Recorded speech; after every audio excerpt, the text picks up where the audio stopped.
நேர்மையாளர்கள் வெற்றி பெற வேண்டும் என்பதுதான் ஜனநாயகத்தின் நடைமுறை. ஆனால் இங்கே உள்ள திராவிட முன்னேற்ற கழக அரசு அவர்களுக்கு எப்பொழுதெல்லாம் தோல்வி பயம் வருகிறதோ உடனே அவர்கள் மாற்று பாதையை கடைபிடிப்பது வழக்கம். அதே போல தென் சென்னையிலும் அவர்கள் மயிலாப்பூரில் 13வது வாக்குச்சாவடியில் 122வது வட்டத்தில் 50 பேர் புகுந்து உள்ளே உள்ள ஏஜென்ட்களை எல்லாம் அடித்து துரத்திவிட்டு கள்ள ஓட்டு போட முயற்சி செய்தார்கள்.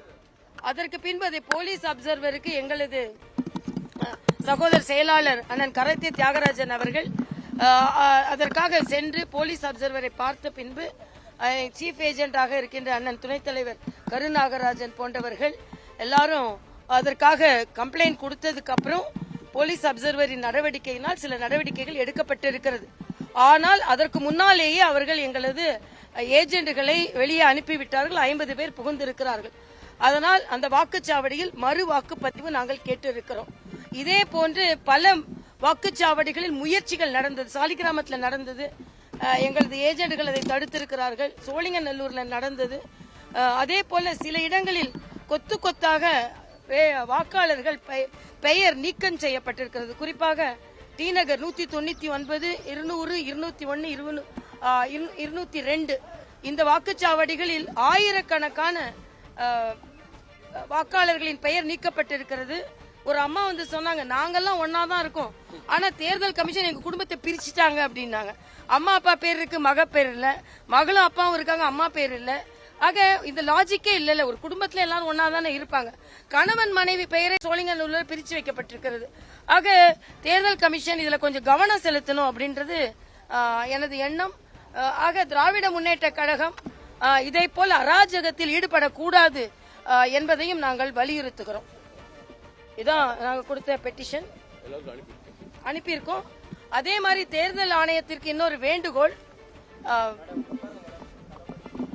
வெள்ளிக்கிழமை தேர்தல் வைக்கிறாங்க.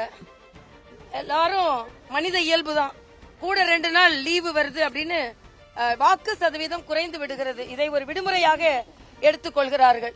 வாக்களிக்க வேண்டும் என்ற விதிமுறையை மாறி அது விடுமுறையாக மாற்றப்பட்டு விடுகிறது.